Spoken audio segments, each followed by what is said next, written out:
प्रभु यीशु मसीह के पवित्र नाम में आप सबों को मेरा नमस्कार। मैं सजी भिलाई वाला।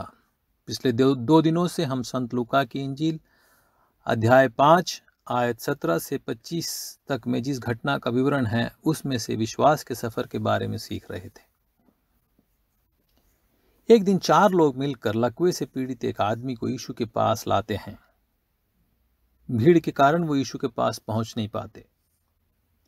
उस घर की खपरेल हटाकर खाट समेत उस बीमार को उसके सामने उतारते हैं। उनके विश्वास को देखकर यीशु उसे ठीक कर देते हैं। पहले दिन हमने सीखा कि विश्वास के सफर में हमारे मन का, उस मन में उठी इच्छा का और उस मन में लिए गए निर्णय का क्या महत्व है। दूसरे दिन हमने सीखा कि विश्वास के सफर में कर्म और कीमत की क्या महत्ता है। घटना में वापस आते हैं। एक इंसान के मन में एक चाह उठती है कि उसे प्रभु यीशु से मिलना है और उसके वचनों को सुनना है।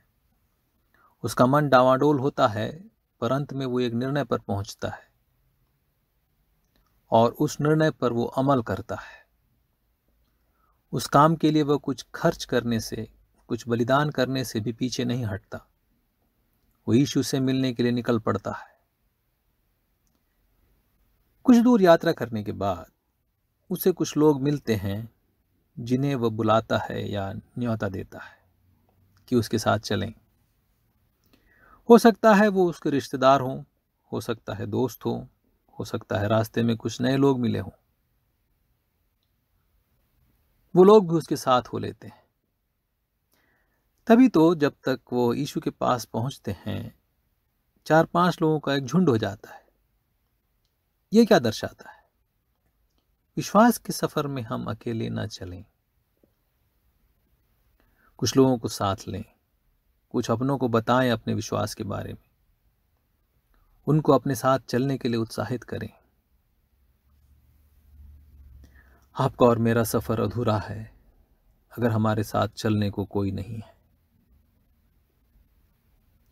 वो 4 लोग शारीरिक तौर पर भले चंगे थे, अगर ना होते तो छत पर चढ़कर खपरेल कैसे उखाड़ सकते थे। मगर 5वां आदमी लकवे से पीड़ित था। ये क्या दर्शाता है? परमेश्वर की जरूरत सबको है, बीमार को भी, भले चंगे को भी, अमीर को भी, गरीब को भी, पढ़े लिखे को भी, अनपढ़ को भी, सबको साथ ले चलें। ये झुंड जब उस घर के पास पहुंचता है जहां यीशु मसीह प्रचार कर रहे थे, उनको एक बड़ी भीड़ मिलती है जिसके कारण वो यीशु के पास नहीं पहुंच सकते, या ऐसे कह लें ये भीड़ उन्हें यीशु के पास पहुंचने से रोक रही थी। ये क्या दर्शाता है? विश्वास के सफर में रुकावट और मुश्किलें आएंगी। यह सफर आसान नहीं है, यह संकट से भरा हुआ है। हर कोई आपको उत्साहित नहीं करेगा इस रास्ते पर चलने के लिए। कुछ लोग मजाक उड़ाएंगे, कुछ डराएंगे, कुछ लोग आपको रोकने की भी कोशिश करेंगे। कई बार हम ये सुनते हैं कि यीशु मसीह चंगा करता है, उद्धार करता है, बीमारी दूर करता है, कठिनाई दूर करता है, मनोकामना पूरी करता है। एक बार उसे अपना लो, सब अच्छा हो जाएगा, जीवन संवर जाएगा। ये सब सच है, मगर इस सफर में रुकावट भी है, इस सफर में परेशानी भी है, निंदा भी है, मुसीबत भी है। अगर मैं और आप सिर्फ छुटकारे के लिए, फायदे के लिए उसके पीछे हो लिए तो संभल जाइए। एक बार फिर कहना चाहता हूं, अगर सिर्फ छुटकारे के लिए, सिर्फ फायदे के लिए हम उसके पीछे हो लिए हैं तो हमें संभल जाना चाहिए।